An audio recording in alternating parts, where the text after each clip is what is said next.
방송에서 제공하는 투자 정보는 투자 판단에 대한 조언입니다. 방송에서 제공하는 주식의 가치, 가격 상승 및 가격 하락에 대해서는 방송사에서 보장하지 않습니다. 시청자 여러분 안녕하십니까. 오늘장 내일장 1부 출발하도록 하겠습니다. 서정덕입니다. 금요일장입니다. 그리고 모처럼 만에 이틀 연속 상승 흐름을 우리 시장이 가져가고 있는 모습입니다. 어제 상승 오늘까지 지금 이어지고 있는 상황이고요. 어제처럼 상승폭이 코스닥 같은 경우에 크진 않지만 어쨌든 이틀 연속 상승 괜찮아 보입니다. 자, 이러다 보니까 자연스럽게 무역 분쟁 이슈가 이제는 조금은 비켜가는 것이 아니냐라는 이야기도 올라오고 있는 상황입니다. 이 부분은 여전히 진행 중입니다. 지금 하지만 미국에 대한 맞대응 카드가 점점 중국 쪽에서 사라지고 있는 추세다. 그리고 중국 쪽에서 맞대응을 한다면 이제 좀 극단적인 선택을 해야 하는데 이 정도까지는 가지 않을 것이다 라는 시장의 이야기가 나오고 있고요.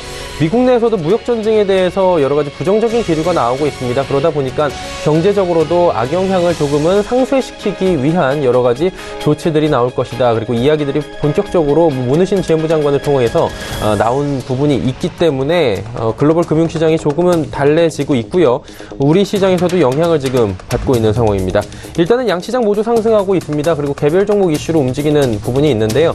삼성바이오로직스 같은 경우에 분식회계 이슈가 일부 인정이 됐습니다. 종목 급락하고 있고요.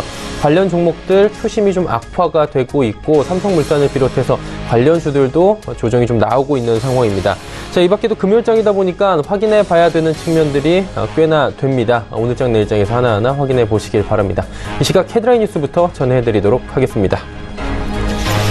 정부가 경제 회복 흐름이 이어지고 있다고 판단하는 가운데 고용 상황이 미흡하고 또 미중 간의 무역 갈등이 불확실성이 커졌다고 진단했습니다. 기획재정부는 최근 경제 동향 자료를 통해 산업 생산이 2달 연속 증가하는 등 경제 회복 흐름이 이어지고 있다고 판단했습니다. 다만 투자와 소비는 부진했고 고용 상황도 미흡했고 미중 무역 갈등 등에 따른 불확실성은 커졌다고 진단했습니다. 금융위원회 산하 증권선물위원회가 삼성바이오로직스의 분식회계 혐의에 대해 재감리를 요청한 것과 관련해 금융감독원은 오늘 입장을 내놓기로 했습니다. 증선위가 금감원의 감리 조치안을 심의하고 재감리를 요청한 것은 이번이 첫 사례입니다. 금감원 관계자는 이런 경우 요청이 있으면 절차가 몇 가지 있는데 오늘 중으로 입장을 정리해 밝히겠다고 전한 바 있습니다. 정부가 신성장 기술 투자 확대를 유도하기 위해 세액공제 대상을 확대하고 지원 요건도 완화하기로 했습니다. 기획재정부 고형권 1차관은 투자유치 지원제도 개편 방안에 대해 블록체인 등 신성장 기술 투자에 대한 세액공제 대상을 확대하고 또 지원 요건도 완화해 국제 기준에 맞게 제도를 개선할 예정이라고 밝혔습니다. 또 지역특구 기업의 일자리 창출과 법인, 소득세 감면 한도가 연계되도록 제도를 재설계하는 방안도 고려하고 있다고 덧붙였습니다. 소상공인연합회가 내년도 최저임금을 놓고 최종 담판을 벌이는 최저임금위원회 불참을 선언했습니다. 소상공인연합회는 내년도 최저임금 인상안 자체를 받아들일 수 없다고 밝혔는데 연합회는 이미 올해 최저임금 인상으로 소상공인의 절반 정도가 1인이나 가족 경영으로 전환했고 인원 감축이 30%, 또 근로시간을 줄인 것도 24%나 된다고 주장했습니다. 자, 이어서 국내 증시 흐름 바로 살펴보도록 하겠습니다. 코스피 지수부터 체크해보도록 하죠. 자, 코스피 지수는 2,300포인트 위에서 움직입니다. 1%의 급등 흐름 여전히 이어가고 있고요. 오랜만에 2,300포인트 다시 터치하고 2,310선에서 지금 위아래로 움직이고 있는 상황입니다. 일중 흐름들 체크해보도록 하죠.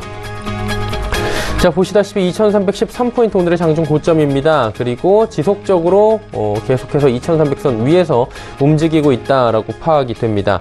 자, 그렇다면 수급 주체 어떨지 확인을 해봐야 될 것 같은데요. 오늘 수급 주체 보시면 기관 외국인의 쌍끌이 매수가 보입니다. 그런데 연기금이 오늘 509억 원 정도 좀 많은 물량을 쏟아내고 있다라는 부분도 체크가 됩니다. 개인은 1459억 원 팔고 있습니다.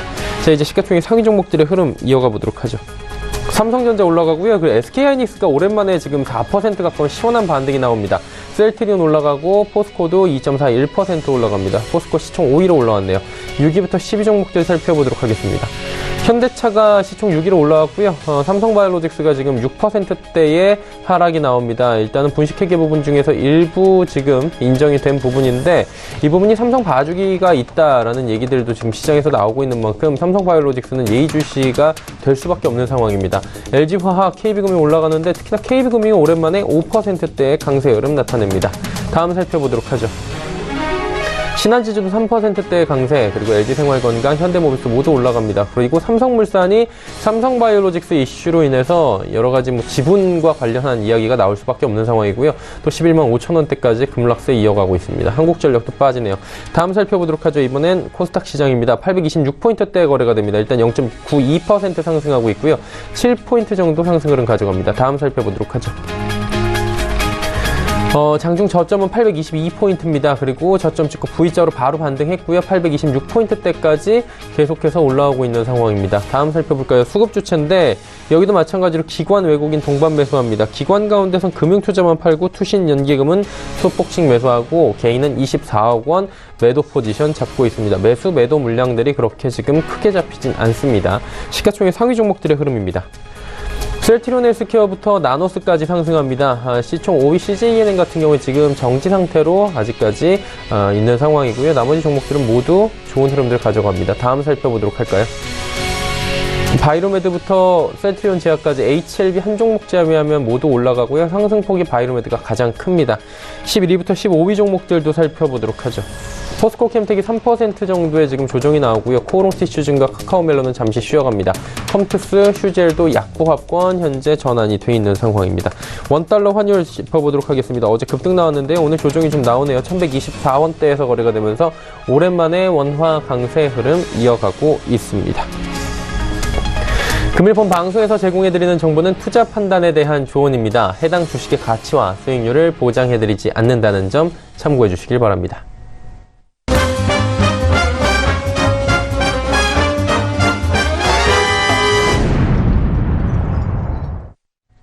오늘 장 이슈 바로 짚어보도록 하겠습니다. 메리츠종금증권 영업부 김민수 부장 연결돼 있습니다. 부장님 안녕하십니까? 네, 안녕하십니까? 예, 일단은 이틀 연속 시장은 상승하고 있는데 시장 상황에 대해서 우리나라 경기에 대해서는 낙관론보다는 좀 비관론들이 많은 것 같습니다. 일단은 한은은 금리 동결 어쩔 수 없이 또 한 것 같고요. 경제 성장률 전망치도 3%대에서 앞자리를 좀 바꾼 것 같습니다. 2.9%포인트로 내렸는데 그러다 보니까 국내 시장 좀 더 어려워지지 않을까라는 얘기들도 조심스럽게 나오고 있습니다. 이 부분 어떻게 봐야 될까요?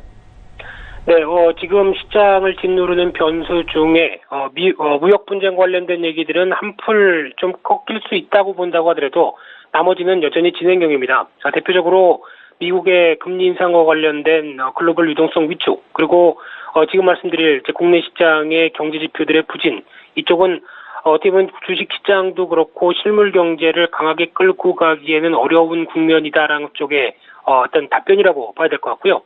일단 한국은행 같은 경우도 금리 차가 미국과 발생하는 부분들이 나오다 보니까 아무래도 금리를 올리고 싶은데 경제 지표가 따라오지 않다 보니까 이를 제대로 대응을 못하는 국면이라고 봐야 될 것 같고요. 따라서 일단 한국은행이 금리를 언제 올릴 수 있을 것인가 이 부분에 대해서는 미국이 이제 9월달에 금리 인상을 하면서 연 4회까지 확정할 수 있겠다라는 분위기가 이어지면은 아마 그때 뒤늦게 한 차례 정도는 인상할 수 있지 않을까 생각되고 있는데. 그렇게 되면 한 10월 정도가 아닐까로 보여지고 있고요. 하지만 더 중요한 부분들은 국내 경제 여러 가지 지표들을 봤었을 때 이를 어떤 전반적인 흐름들이 부진이다라는 쪽에 무게를 둬야 될 것 같은데 특히 말씀하셨던 경제 성장률뿐만 아니라 제가 가장 주목할 부분들은 설비 투자라고 보여집니다. 설비 투자 전망치가 큰 폭으로 하향해서 2.9%에서 1.2%로 낮아진 부분들, 특히 보통 앞으로의 경기가 괜찮아질 것이고 그리고 계속 뭔가 선순환으로 이어질 가능성이 높다라고 하게 되면 기업들이 투자를 강하게 하겠죠. 하지만 지금 나오는 지표상으로는 투자마저 꺾이기 시작하는 부분이다라고 하게 되면 동력이 꺾일 수 있다는 관점 쪽에서 가장 우려가 좀 심하다고 봐야 될 것 같고요. 게다가 어제 한국은행 총재는 무역 분쟁이 현실화됐을 때 국내에 대한 영향력도 예상할 수 없을 정도로 클 것이다라는 쪽으로 나오는 만큼 일단 지금 앞으로의 변화들은 어떤 여전히 발표된 흐름들의 전망치만 본다고 하더라도 만만치 않을 것이다라는 움직임을 예고를 한다고 봐야 될 것 같습니다. 그리고 지금 시장에서 이슈가 경기 안 좋다 이런 전반적인 얘기도 있지만 삼성바이오로직스 이슈가 여전히 시장에서 뜨거운 감자입니다. 증선에서 지금 고위 공시누락만 수용 발표한 게 이게 부분에서 어느 정도 지금 얘기가 나오는 게 삼성 봐주기 아니냐 이런 얘기도 나오고 있고요. 삼성바이오로직스는 일단 오늘 꽤 많이 내리고 있는 상황입니다. 물산도 그렇고 이거 어떻게 봐야 될까요? 네, 일단 지금 어제 나왔던 내용들 복잡합니다만 딱 간결하게 말씀드린다고 한다면 첫 번째로 바이오젠이 보유한 콜옵션을 누락했다. 그렇기 때문에 명백한 회계 기준이니까 검찰 고발이나 벌을 받아야겠다라는 쪽으로 나왔고요. 하지만 이제 두 번째로 자회사 삼성바이오에피스의 회계 처리 기준을 종속회사에서 관계회사로 변경하면서 상장 시에 어떻게 보면은 큰 폭의 흑자를 나온 게 아니냐라는 쪽은 일단 금감원 쪽에 재심리를 요청했습니다. 그렇다는 얘기는 반 정도의 대답만 한 꼴이 아닐까 생각되고 있고요. 그런 상황 쪽에서 불확실성은 일단 확대가 되는 기조라고 하더라도 그래도 긍정적인 부분은 최악의 경우는 아니다. 특히 상장 실질 심사로 들어가는 부분은 아니고 거기다가 삼성그룹 승계와는 무관하다라는 쪽으로 언급했던 만큼 일단 단기 불확실성은 이어진다고 하더라도 회사의 정상화, 즉 공장이 제대로 운영돼서 실적의 부분만 계속 확인이 된다라고 하게 되면 일단 추가적인 반등의 무게를 둬야 될 것 같고요. 따라 단기적으로는 충격이라고 하더라도 어떤 낙폭이 커진다고 한다면 반등 자리를 노리면서 관심은 필요하다고 봐야 될 것 같습니다. 네, 단기적으로는 악재가 많지만 일단은 뭐 반등이 나올 수도 있다라고 어느 정도 긍정적인 측면도 말씀을 해주셨습니다. 월요일 시장 전략 어떻게 가야 될지 그리고 남은 시간 어떤 전략이 필요할지 참 어려운 상황인데 이 부분도 어떻게 가져가는 게 좋을까요?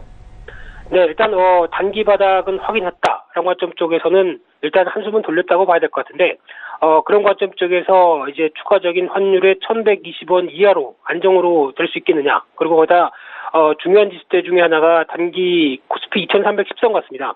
이 정도를 안착해서 추가적으로 2,350선을 돌파할 수 있을 만한 동력을 보여줄지가 가장 큰 관건이라고 봐야 될 것 같고요. 일단 반등이 들어오는 만큼 오히려 지금부터가 더 중요하다라는 쪽으로 보셔야 될 것 같은데 반등 시에는 일단 비중 관리 그리고 포트폴리오 압축이 가장 중요하겠다라는 관점으로 보시면서 그래도 낙폭 이후의 되돌림을 갖고 있는 이제 반도체라든가 미디어 콘텐츠 그리고 금융주, 중국 소비주는 챙겨볼 시점이라고 생각되고 있고요.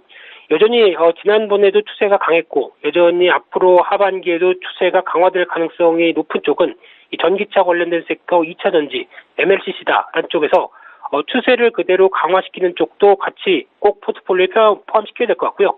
지금 만약에 현금 여유가 있다면은 말씀드렸던 되돌림이 나오는 업종들 같은 경우는 관심 있게 보고 대응하셔야 될 걸로 보여집니다.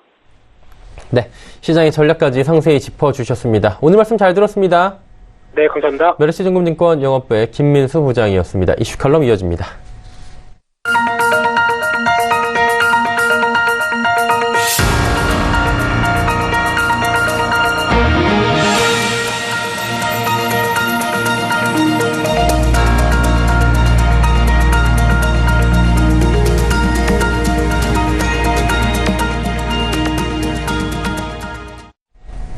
이슈 칼럼 시간입니다. 미중산업경제연구소 조용찬 소장과 함께합니다. 소장님 안녕하십니까?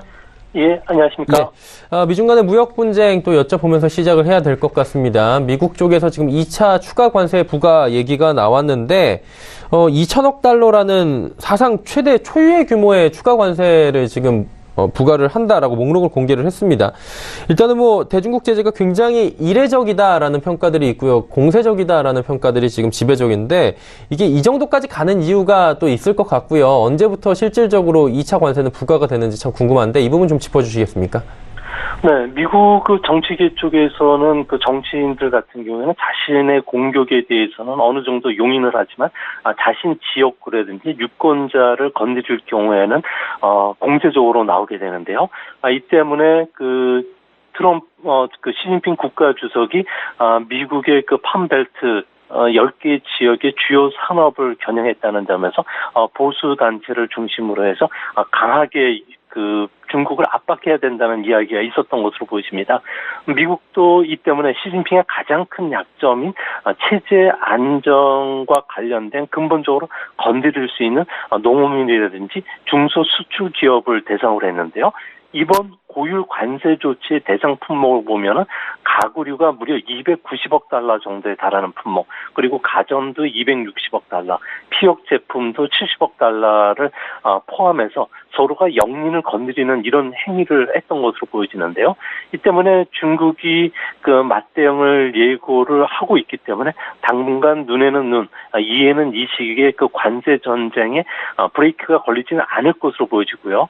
아무래도 공청회라든지 기업 그 이의 제기 등의 절차를 거쳐야 되기 때문에 2개월 시간을 두고서 9월 정도 발동이 되는데요. 이제 문제는 유니클로, 자라, 애플 제품을 중국에서 생산하는 폭스콘 같은 경우에는 현지 공장을 베트남이나 태국 쪽으로 이동 움직임을 보여주고 있기 때문에 중국 수출의 40%를 차지하고 있는 이런 외자 기업들이 중국에서 이탈했을 경우에는 아무래도 고용 사정이 악화되거나 중국의 경기 하락으로 연결될 가능성이 무척 커 보입니다. 지금 상황이 그렇게 좋지만은 않은 것 같은데 그렇다면 추가 관세 부과를 한 뒤에는 혹시나 미국이 또 다른 조치가 나올 수도 있는데 그 뒤에 준비된 카드가 또 있나요? 네, 아무래도 지금 현재 과세 금액이 문제가 아니라 과세 대상 품목이 확산된다는데 더 문제가 있는데요. 1차 제재 리스트를 보면 자본주의 중간재로 구성이 되고 있는 항공이나 산업용 로봇, 반도체 쪽으로 나가고 있습니다. 하이테크 제품에 대해서는 미중 간의 패권 다툼이 본격화되는 모습인데요. 20년 뒤에 패권을 놓고 미국은 중국 봉쇄의 고삐를 단단히 줄 것으로 보여지기 때문에 미국이 지금 중국에 강력하게 요청하고 있는 중국 제조 2025 정책을 공식적으로 폐기한다든지 향후 2년간 2천억 달러의 무역 흑자를 줄이지 않는다면 앞으로 다양한 압박 카드가 나올 것으로 보여집니다. 아무래도 당연히 하이테크 기업을 겨냥한 투자 규제가 제일 먼저 발표될 것으로 보여지고요. 안보를 이유로 중국 기업으로부터의 수익 규제뿐만 아니라 반도체 기술의 중국 유출 금지, 그리고 미국 동맹국 기업들한테도 중국 기업으로부터 부품을 납품받는 것을 규제하는 다양한 조치들이 앞으로 나올 가능성이 높아 보입니다. 일단은 중국도 지금 맞대응 카드를 계속 꺼내고 있는 상황인데 중국은 지금 맞대응 카드 어떻게 꺼내들고 있습니까? 네, 중국 입장에서는 지금까지는 뿔을 겨눈 힘싸움이었다면 앞으로는 루비콘 강을 건는 진짜 전쟁이 일어날 것으로 보고 있는데요. 아무래도 시진핑 국가주석 같은 경우에는 올해 3월달 전인대에서 강국 건설을 선언했기 때문에 스스로 테러를 끄는 상태입니다. 아무래도 결전 항쟁에 그런 모습을 내놓았기 때문에 중국 굴기라든지 중국의 꿈을 포기하지는 않기 때문에 중국도 다양한 보복 카드를 내세울 것으로 보여지는데요. 우선 유럽연합과 공동으로 미국 보호주의에 대응하는 정책을 쓸 거고요. 미국산 농산물에 대한 수입 검사를 아주 까다롭게 하는 그런 모습입니다. 이뿐만 아니라 미국 기업들의 M&A 승인을 보류한다든지 계속적으로 위안화 환율 하락을 유도하는 방식, 그리고 현재 일어나고 있는 미국 상품에 대한 불매운동, 그리고 연간 300만 명에 달하는 미국 단체 여행객들에 대한 규제도 일어날 것으로 보여지고요. 또 미국 기업들의 중국 내 인허가 문제뿐만 아니라 미국 반도체 회사 생산과 판매를 금지하는 여러 가지 조치들을 내놓을 것으로 보여지기 때문에 양국은 진짜 그야말로 진검승부하는 이런 흐름으로 가지 않을까 보여집니다. 일단은 무역 마찰이 계속돼서 진행이 된다면 중국 같은 경우에 경제 성장률 6% 목표로 하고 있는데 이거 어렵지 않을까라는 얘기들도 지금 나오고 있는 상황이고요, 시장에서. 그리고 중국 증시 같은 경우에 최근에 낙폭이 당사국이기 때문에 클 수밖에 없겠지만 유난히 크다라는 얘기들도 있는데 이런 이유들을 좀 들어볼 수 있겠습니까? 네, 중국 증시는 올해 들어 17% 떨어졌고요. 6월 한 달 동안만 무려 7% 넘게 하락을 했습니다. 하락 종목을 보면은 수출 관련주만 떨어진 것이 아니고요. 자본재, 금융, 통신 서비스, 일반 소비재와 같은 대부분의 종목들이 하락을 했습니다. 중국 정부가 직접 운영하는 펀드뿐만 아니라 생명보험, 투신까지 연기금까지 다 동원해서 주가 하락을 막았지만 결국 하락을 막지 못했는데요. 이는 시가총액의 37%를 차지하는 금융, 그리고 자본주와 서비스 업종 같은 경우는 12% 정도를 차지하는데 개인들의 편입성 매도 물량이 이쪽으로 집중되고 있다는 겁니다. 그런 이야기는 미중 간의 무역 마찰보다 개인들 입장에서 볼 때는 중국의 금융 정책, 즉 디레버리징 작업이 증시에 더 큰 악영향을 끼친 것으로 보여지는데요.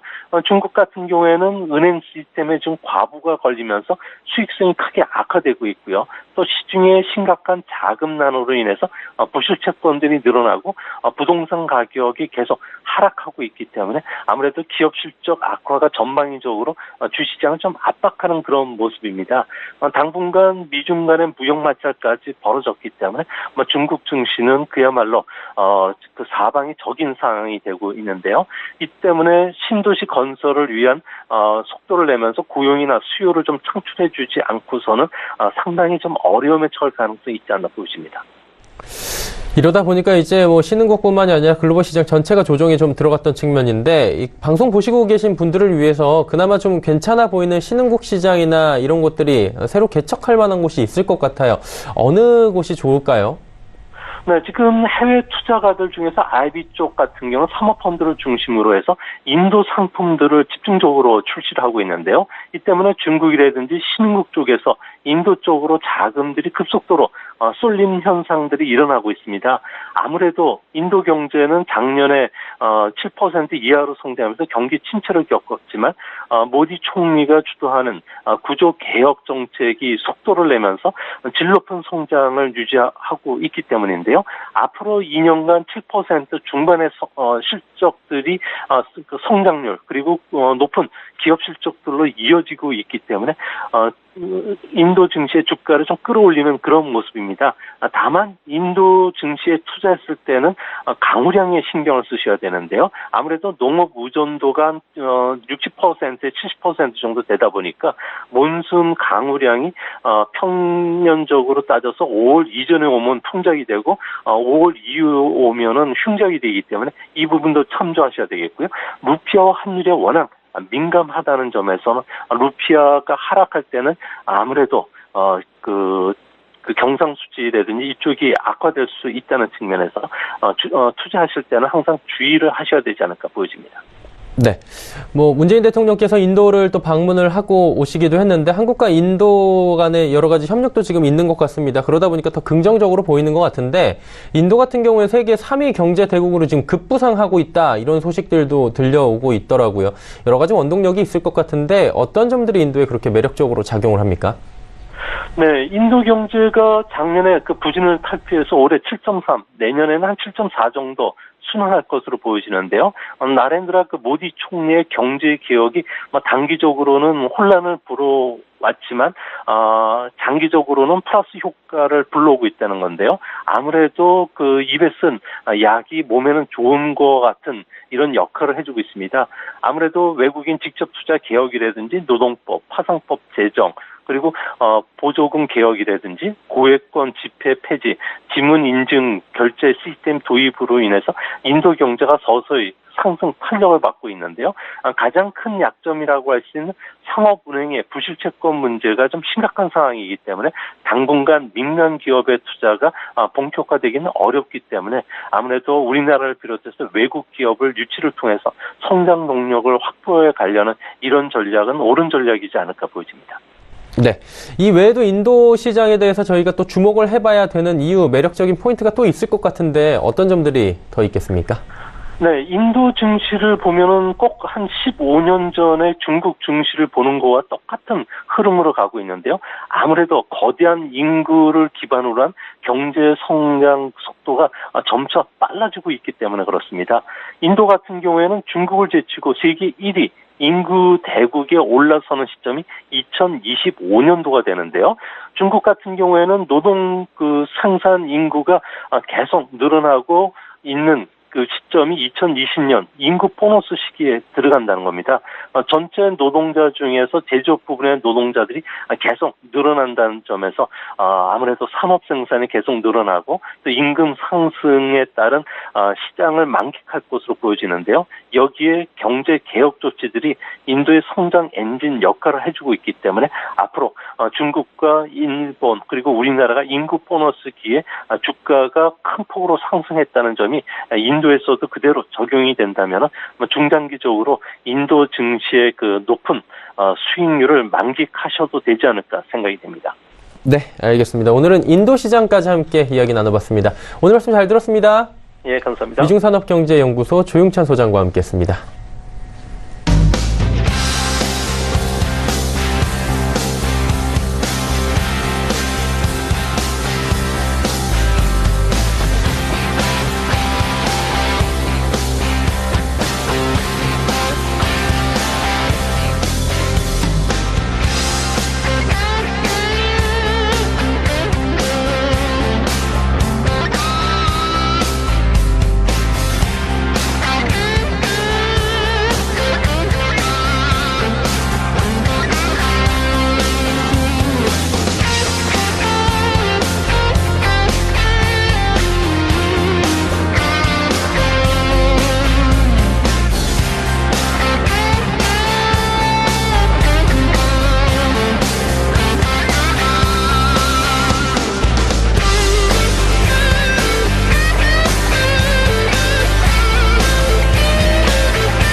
오늘장 일장 1부 함께 하셨습니다. 잠시 후 2부에는 이제 종목 얘기 좀 상세히 짚어보고요. 종목 상담까지 이어가는 시간 갖도록 하겠습니다. 두 분의 전문가와 함께하는 시간 레벨업 트레이딩 타임 시간이 준비가 되어 있습니다. 잠시 후 2부에서 뵙겠습니다. 고맙습니다.